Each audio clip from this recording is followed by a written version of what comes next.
Ladies and gentlemen, welcome to Futurecast, creating the entertainment city of tomorrow. Now please welcome to the stage California Secretary of State, Alex Padilla.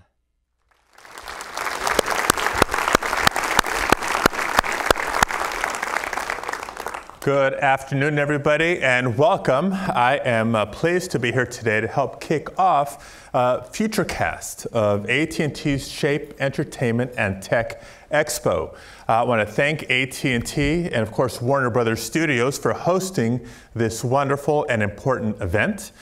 Tonight here at Futurecast, we're going to be talking about creating the entertainment city of tomorrow.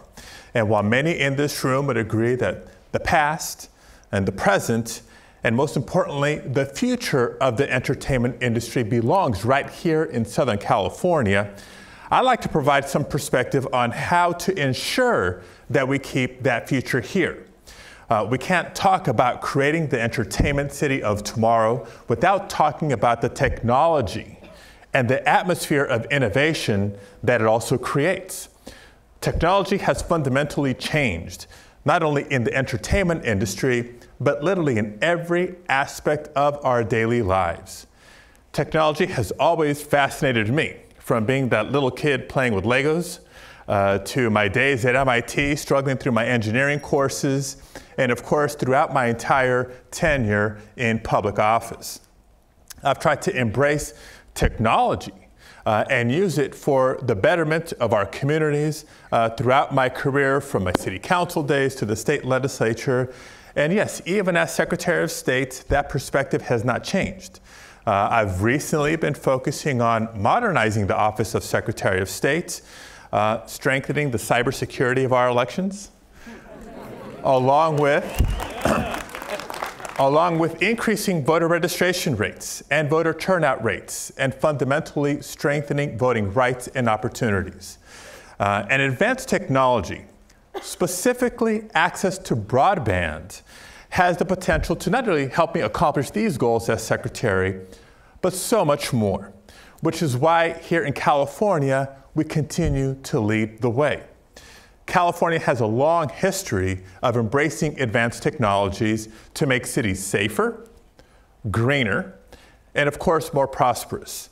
It's the reason California has more tech workers, over 1.1 million statewide, than any other state in the nation, with a growth of 48,600 new tech jobs each and every year. It's why when I was in the state Senate, I was proud to author Senate Bill 1161, which puts in state statute a limitation on what the state can do to overregulate the internet with these overburdensome regulations.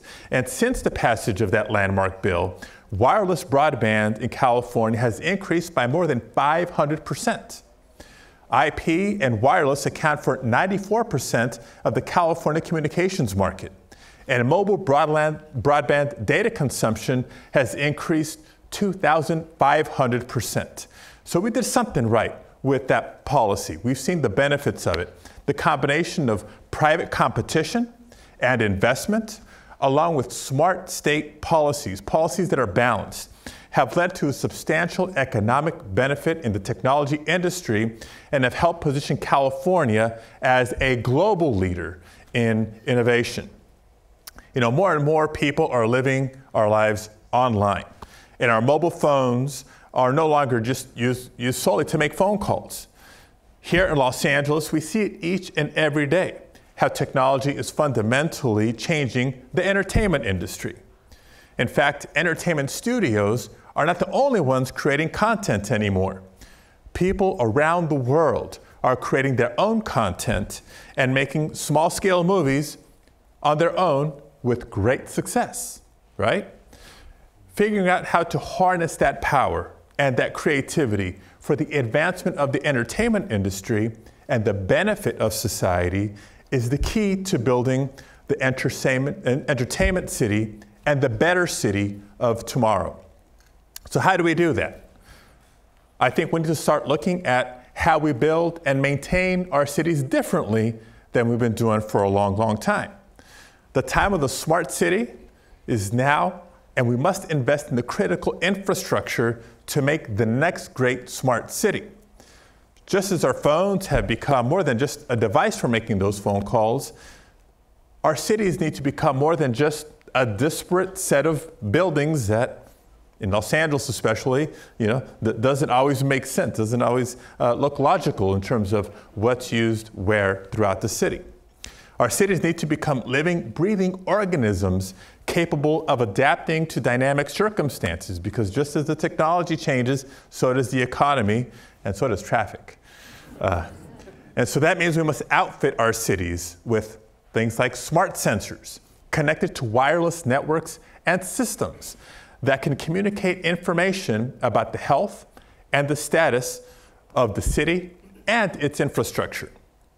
The implications of smart technologies are limitless, and we have an opportunity to improve monitoring and response to the environment, to emergencies, to natural disasters, and more. We can and must make our cities cleaner, greener, and more efficient, and more suited to serve the people who reside in them. And advanced technological infrastructure is the key to creating these smarter cities of tomorrow. So today, as part of our program, we're going to have folks here talking about virtual and augmented reality. We have experts talking about the future of digital entertainment. And we have leaders talking about the Olympic bid for Los Angeles to host the Games in 2024.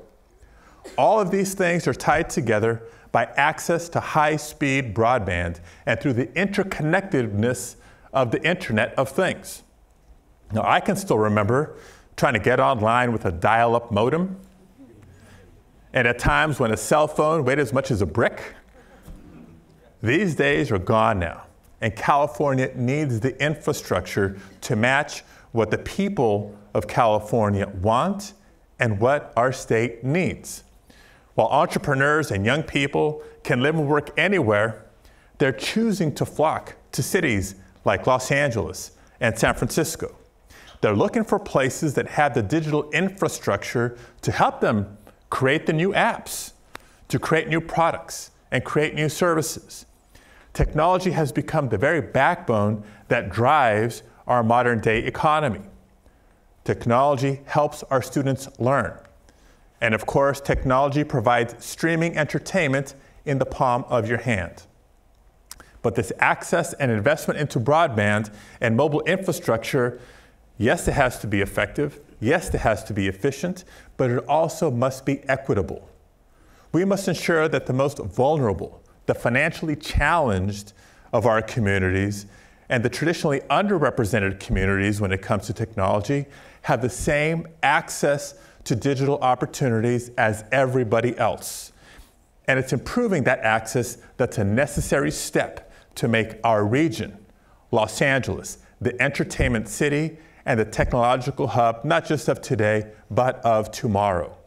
Because with investment comes growth, and with that growth comes progress and innovation. Southern California is already giving Silicon Valley a run for its money. We have a booming startup culture in communities like Venice Beach, Santa Monica, Playa Vista, downtown Los Angeles, Hollywood, and more. We are still the entertainment capital of the world, with new production taking place in and around Hollywood every single day. People around the world still view Los Angeles as the pioneer in the entertainment industry. And it is our opportunity and our obligation to ensure that our future in technology and the entertainment sectors is secure. I'm convinced that working together, we will continue to have California lead the way. And with that, it's my pleasure to kick off Futurecast by introducing our moderator, journalist Andrew Keene, and our central guest, the chairman and CEO of Wasserman, a leading sports, entertainment, and lifestyle marketing and management agency. He also serves as the chairman of LA 2024 to bring the Olympics back to Los Angeles. He's multi-talented, multidisciplinary leader, philanthropist, entrepreneur, and visionary, and my friend, Mr. Casey Wasserman. Come on up.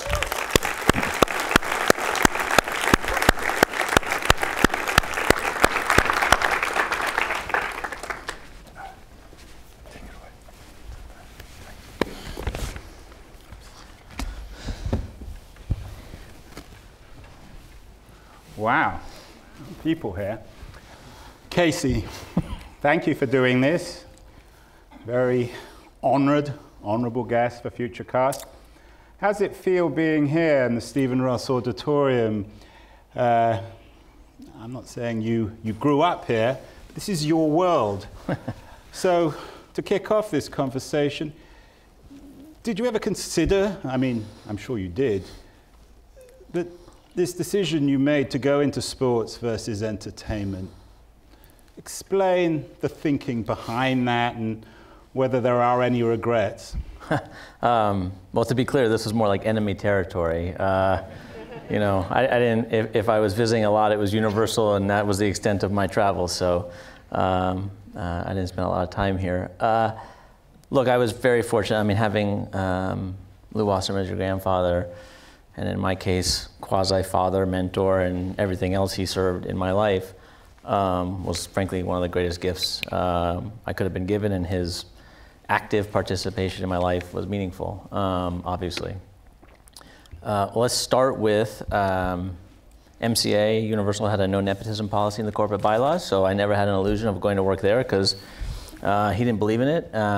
But growing up with means, I was very fortunate. And the greatest gift of having grown up in that environment is the freedom to choose. Now, it doesn't mean you make good choices, but you at least have the freedom to choose. And my grandfather always wanted me to pursue a career that I was passionate about. And while I love the entertainment business, I have lots of friends in the entertainment business, I was always passionate about sports, and in an odd way, the business of sports since a young age. And I was lucky enough to be able to pursue that, and I've been doing it, frankly, since the day I graduated college. What about this relationship, though, between technology and entertainment? You didn't grow up as a technologist, but as Secretary Peña indicated in his speech, there is more and more of an intimate relationship between technology and entertainment, and indeed sports. Talk a little bit about the role of technology in the Olympic bid and how you see the Olympics, whether they're in 2024 or 2028, how they're being different. I heard you on the television today talking about the possibility of new players in the streaming world, and Apple or Facebook or Google getting involved. Well, as it relates to the best way to think about technology and sports is that the really value proposition around sports is that you don't have to guess what people like. Like if you have an audience, if this audience was clearly defined as basketball fans, well then you would know that if you served them either college basketball or NBA basketball, they would be interested in consuming that and would consume it. What technology allows and the new platforms allow is you to actually find every one of those people directly, as opposed to putting it on Turner and hoping that, in marketing it enough and hoping people turn it on. If you put it on a platform where you actually know and can communicate directly with each one of those people, I think there's a really interesting opportunity to monetize those rights in a different and frankly more elevated and more valuable way.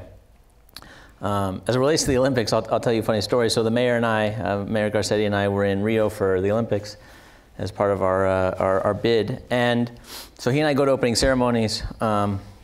His LAPD detail gets left out of the stadium, so it's just he and I, two guys going to watch opening ceremonies, and we come out of the stadium, and ceremonies are over, and we get put into this like corral coming out of the stadium, and we're just kind of walking, and his guys are nowhere to be found. We have no idea where we're going. We keep walking, and there's this bus, and there's like 30 of them. And we have these credentials on, which they're just a piece of laminated plastic. And we get on this bus, because on the front of the bus is a piece of paper that's taped to the front of the bus, and it says 3 hotels, and one of them's ours. And we're like, okay, we'll just get on the bus. And the bus fills up with people doing the same thing as us. And you know, it's a funny little example, but like the mayor of LA is on this bus, not a human being on earth other than me knows where he is. And to think about an Olympic Games in Los Angeles where you're going to have 12 million people, and the ability to use technology to make the experience for those 12 million people, the experience for the athletes, the experience for the Olympic family, infinitely better is meaningful. Why can't that credential have a chip in it that knows where you are? Why can't it, you know, we've talked to athletes as they think about Olympic Games. One of the biggest problems that athletes have is, it sounds crazy, but they lose their room keys. Right? They're focused on their events, they're training, they're practicing, they're eating, and they go to their event and they forget the key to their room. Well, so what we've said is we're going to change every door at UCLA, because that'll be the athletes' village, where your credential will be your access to your room. So now you don't have to worry about losing a key. You think about ticketing. A lot of people turn on Olympic Games and you see empty seats in an environment. Well, we've got these 4 sports parks around the city. We can sell a lot more access to those parks, and when there's empty seats, using technology and dynamic ticketing and real-time ticketing, we can fill every seat for whatever price we can deliver so that the fans can enjoy that experience. So obviously transportation. I mean, hard to imagine in 2024, 2028 what the transportation system might look like, but driverless cars, you know, it's a pretty interesting thing. You think we'll be there with driverless cars by 2028? You're definitely asking the wrong person about driverless cars in the timeline of that, but you're going to see an environment where, you know, you'll be able to get to where you want to go much more efficiently, and with the infrastructure that's being put into place in Los Angeles. So technology in sports, as you view it, as you embrace it, is a big difference, and as you experience it on the ground, is going to change dramatically. All of that just makes the opportunity to be at an event more meaningful. Obviously, every city brings something if they're large enough to mount a bid. But what is it about LA that you think is unique about the opportunity to bring the Olympic Games back? What does LA have that other cities don't have? So, and I've been clear about this since the beginning, and the mayor has as well. Look, if we were living in any other city in America, we wouldn't be doing this, because we couldn't say what we've been saying and be telling the truth. But the truth is, we don't have to build a single permanent new venue for any use to host the Olympic Games in Los Angeles. So if you think about the things that really cause trouble for cities, number 1 on the list is always an athletes' village. So you have to house 17,500 athletes for 17 days. You have to feed 17,500 athletes for 17 days. Laundry, transportation hub, all those things. Take a city like Los Angeles or Paris or Tokyo. Where do you find enough land to build roughly 3,000, 4,000, 5,000 units that makes that an economic proposition? And the answer is you don't. And so in Los Angeles, what do? We use UCLA, that today houses more students, feeds more students, does laundry for more students than we would house athletes. Then you think about an international broadcast center. Well, Universal is building new sound stages. An international broadcast center requires you to build 1 million square feet for every broadcaster in the world to come to your city and broadcast back to their home countries. We'll use the sound stages that Comcast is already building on the lot at Universal. You have to house all the media. Well, we have another university here called USC. We can easily house the entire world's media at USC. So you start to think about all these big projects. By the way, most people have trouble building one Olympic stadium. We have the Coliseum. We have the new Rams Stadium. We even have the Rose Bowl, which wouldn't be used for ceremonies or track, but for soccer. So the real secret of LA is we have a huge sporting infrastructure, but as I always tell people, our biggest asset is in USC and UCLA. We have no city in the world has 2 universities that are of that stature, with that scale of students, with that level of athletic programs that are 10 miles from each other.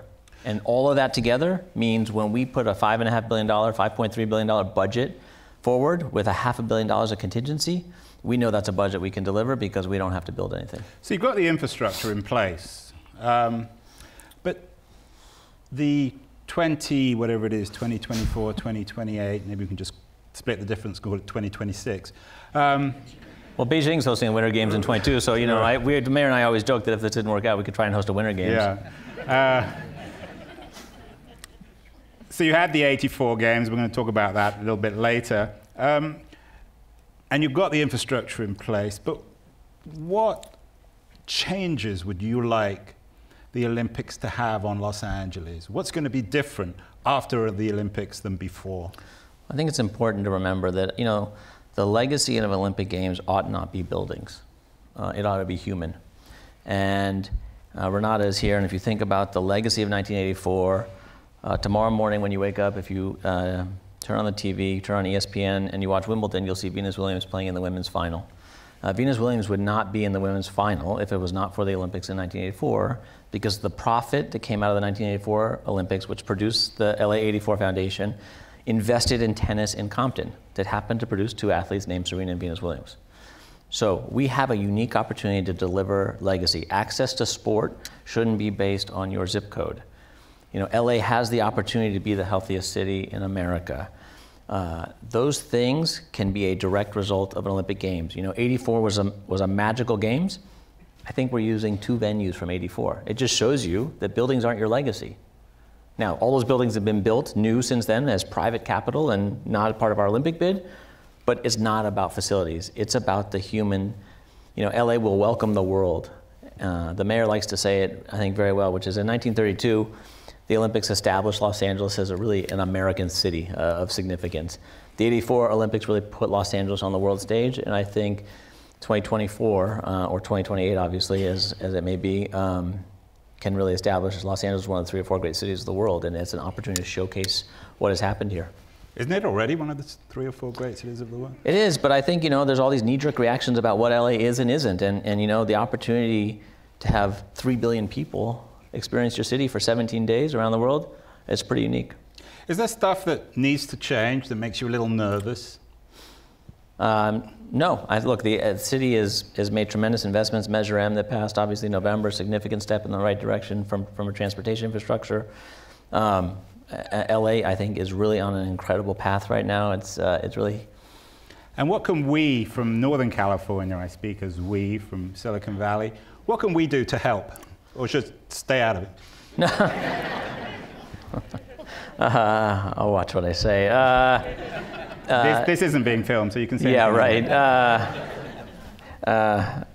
Look, I think if you think about the ethos of California, when we talk to IOC members, when we talk to the Olympic family, we talk about, you know, everyone's got a phone in their pocket and it says Made in California on that box. It doesn't say Made in Arizona or Texas or New York. There's a reason for that, and that's what California is about.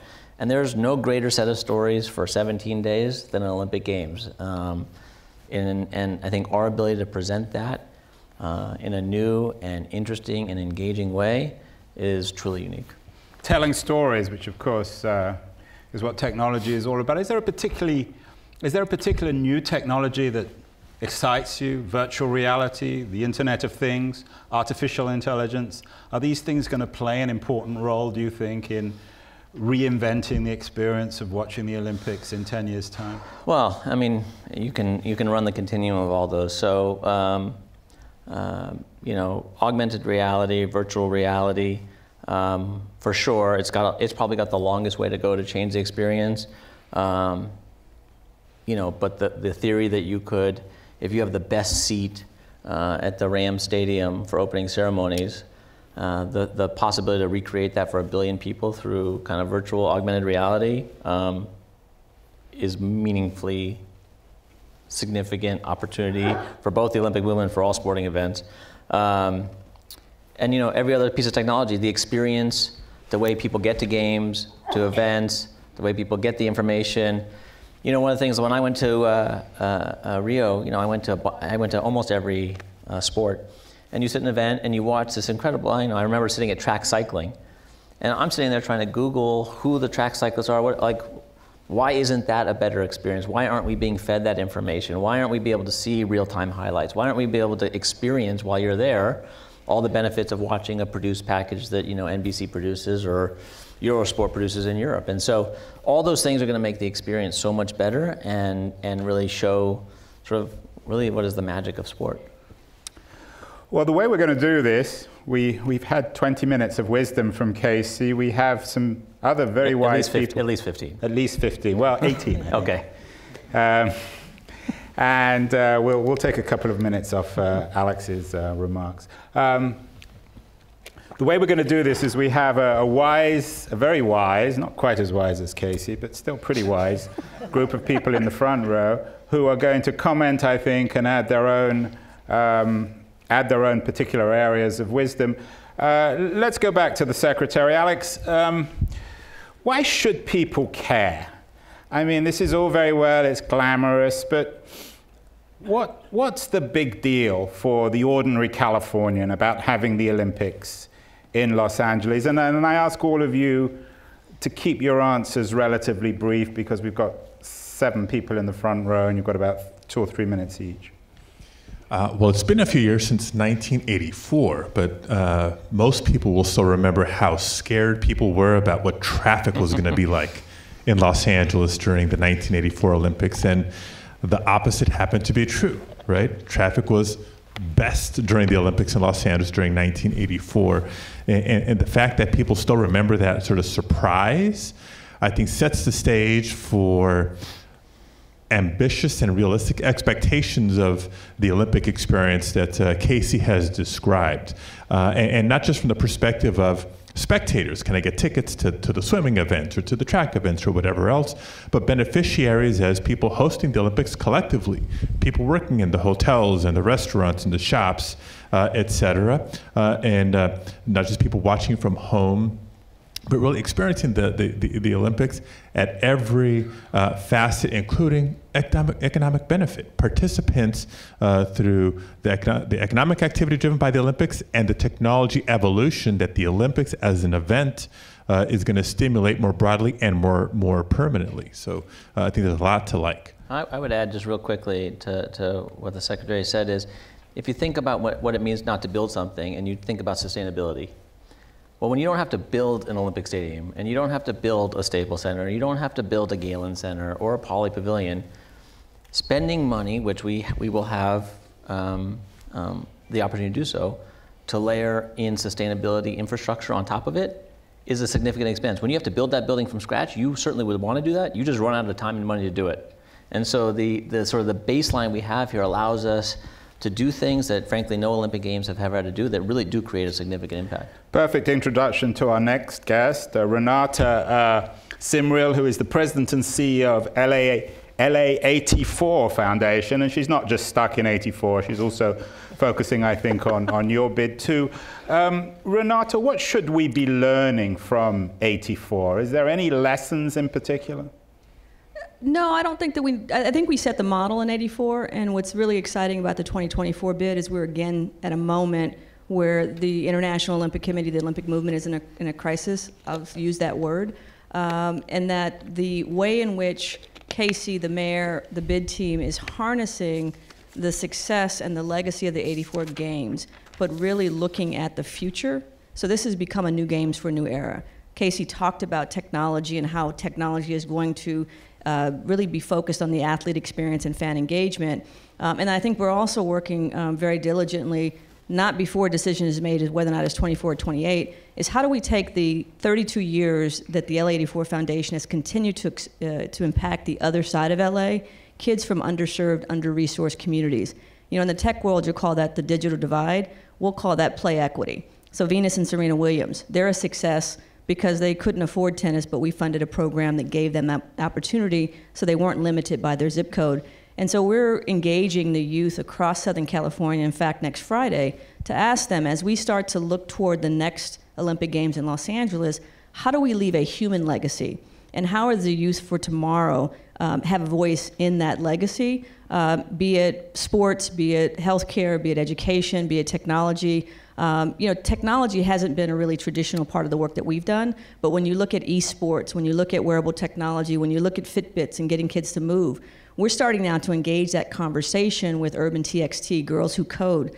So how do we, you know, link technology and sport in a way that gives kids and the youth of tomorrow an opportunity to see a future that they might not otherwise see without having the benefit of, you know, harnessing that opportunity through the Olympics?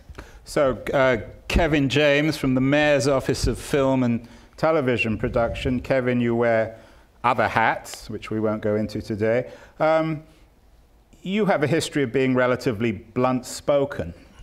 You were nodding at some of that stuff. You weren't shaking your head. Are we ready for this? Give us a reality check. Oh, absolutely, we're ready for it. You know, first of all, technology has changed the way that not only we deliver content and receive content from the entertainment industry, it's changed the way that we deliver our city services. We have an app now, MyLA311, that I would encourage anyone to download now on your smartphone. You can report any service request to our city departments, and it goes electronically into the queue, and we are much more we're rapidly able to respond to those requests.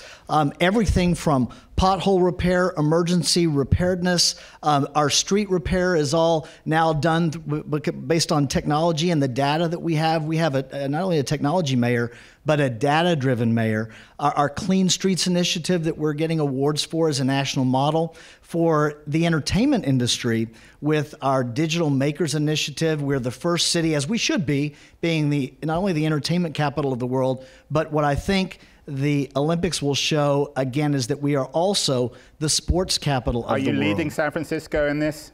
Are we what? Are you leading Yes. San Francisco in this, Kevin? Yes. We need to catch up then. Yes. Well, everyone will. I'm sure that after our Digital Makers Initiative pilot is completed, that we will be a national model, not just for the other cities around the country, but for San Francisco as well. Peter Marks built a lot of that as the CTO, didn't he? Sure.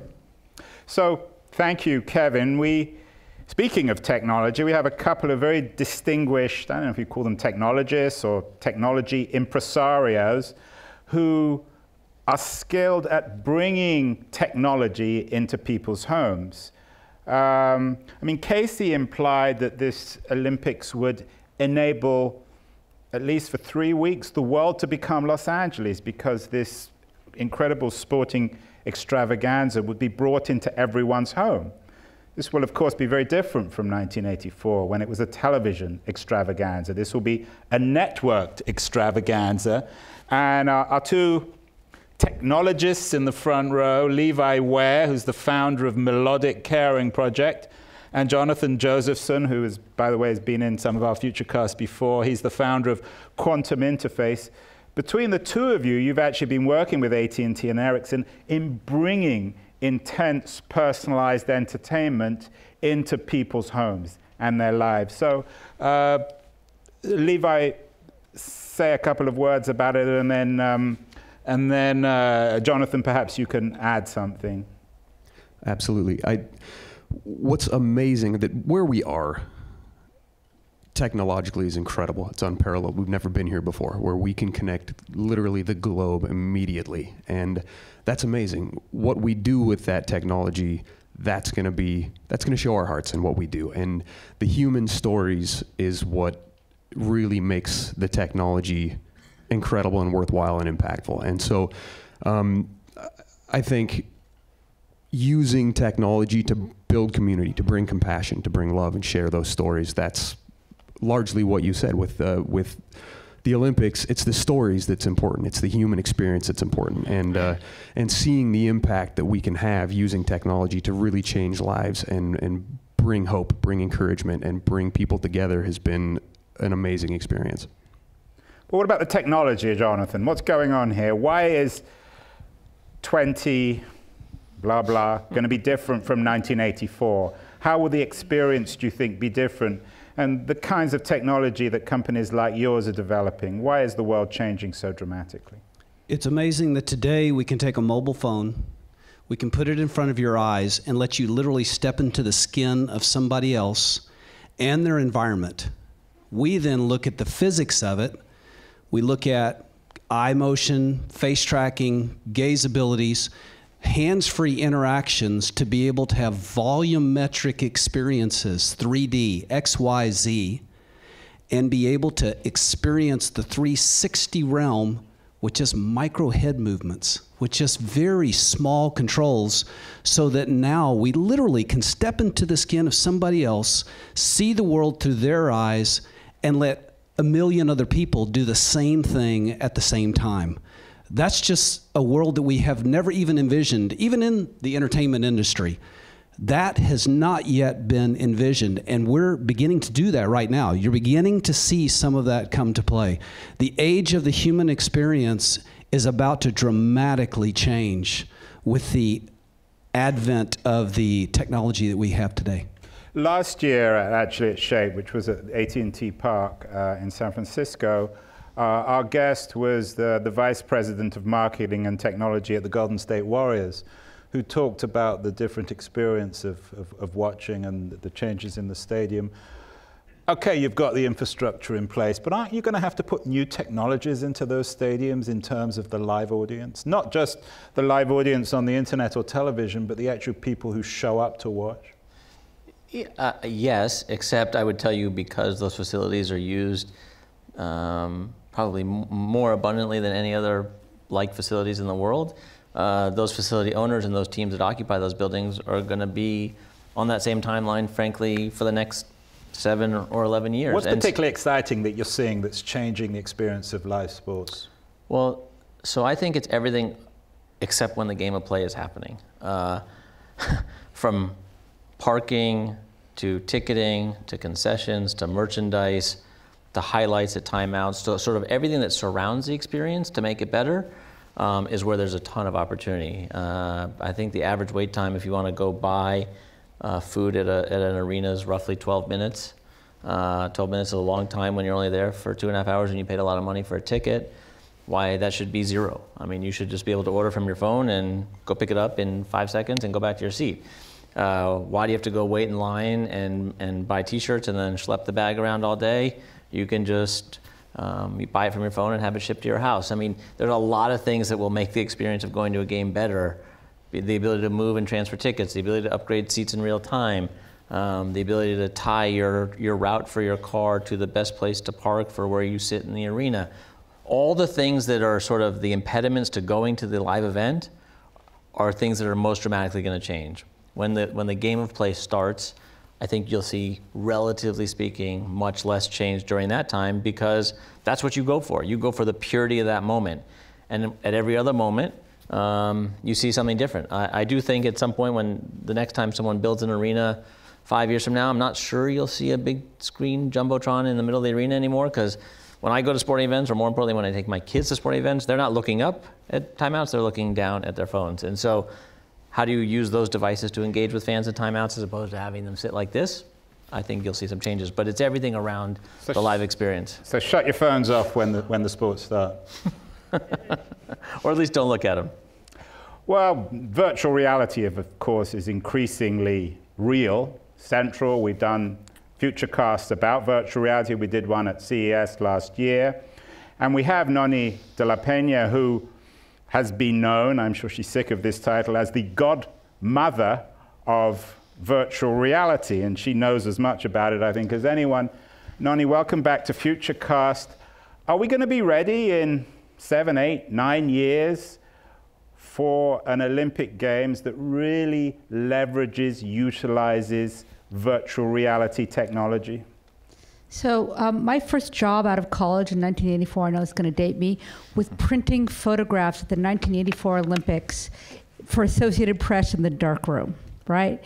And out would come these beautiful glossy images of these incredible bodies and performances and feats that would be published around the world, right? Accessible around the world. So what's kind of amazing about virtual reality now is, how do we bridge that divide? How do we bridge that technological divide and provide that same extraordinary sense of presence that we only imagine when we looked at this flat image?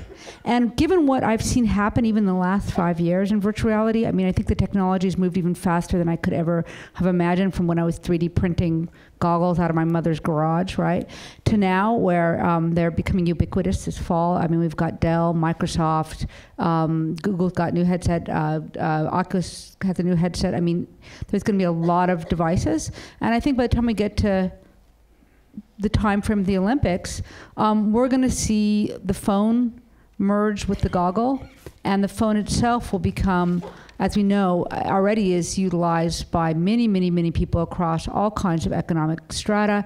And if we decide that, as the Olympic Committee, we're going to go forth and we're going to provide this new technology to let people feel like they're standing next to an athlete, they're actually on the field, they're not necessarily, you know, away from the performance, but they're actually in the middle of it, then and if we can do that and we make it so it's accessible for everybody, I think this Olympics could be groundbreaking technologically, but also show the world how we can bridge economic divides in the way that we provide tech.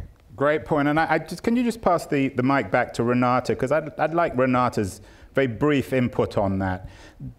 Do technologies like virtual reality, Renata, enable people who normally wouldn't be able to access the live experience, a much more meaningful interaction with sports? I don't know the answer to that question with the kids that we serve. I can tell you that there is a divide, not just with the Olympic Games, but certainly with professional sports, in terms of the communities that we serve and their ability to access those games because of the price of the tickets. You also have the digital divide in terms of, in most communities, yes, everyone has a smartphone, but those smartphones may be turned off because they can't afford the service, so they're only going to use them when they use them, so live streaming is foreign to them. I think certainly we're trying to explore ways in which to give the broadest community within Los Angeles an experience of the Olympics. And they certainly want to engage those, but I think this is a lot of work to do from an infrastructure perspective in terms of bridging that digital divide, both in terms of broadband, but also in terms of the devices themselves, to be able to have those afforded within those communities that are underserved or under-resourced. Back up to Jay. I hope some of the tickets are going to be affordable. Absolutely. Do we have pricing yet? We do not have pricing yet. But given the size of our market, the size of the facilities we have, we'll have an unprecedented number of tickets for sale. I think it's interesting you talk about your first job with the Olympics in '84. Again, we did all these athlete forums, and one of the biggest set of feedback we got from athletes is, yes, if you win a gold medal, you can see your performance quite often and lots of pictures and if you're just an average athlete whose pinnacle is just walking in the opening ceremonies and having your one heat of a race and then you're done, they never get a picture, their family never gets to see it. So think about the technology enabled to enable that in 2024, where every athlete will get a video of their performance, get pictures of their performance. By the way, we're giving every athlete two tickets to every time they compete in the Olympics. Wow. So the ability to bring your family, we can subsidize housing because we've got so much infrastructure at USC and UCLA. Really an unprecedented access, and part of our plan for the Olympics is to make sure that the entire city benefits from it being here, not just a small area. Amazing. So finally, Jay Tucker from UCLA, an expert on the intersection of technology, entertainment, and sports. Jay, very briefly, let's do some predictions. We've had the Internet Olympic Games. We've had the television Olympic Games. When the LA Games happen, what are they going to be remembered for in media terms?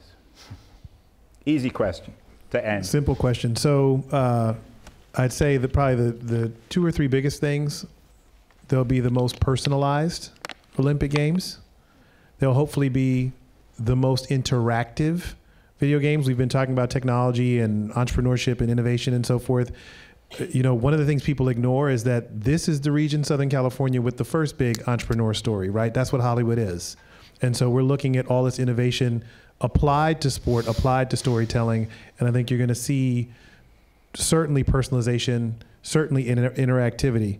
The third piece, and I'm at the business school at UCLA, is about monetization, right? I don't think we've yet kind of unlocked the code with respect to how do we get the most value out of an Olympic Games, and more importantly, to Casey's point, how do we make sure that that value extends beyond the principal stakeholders and extends throughout the community, right? So that those benefits don't leave underserved communities behind. If we can figure that out in the next 7 years, that'll be a huge win for everybody.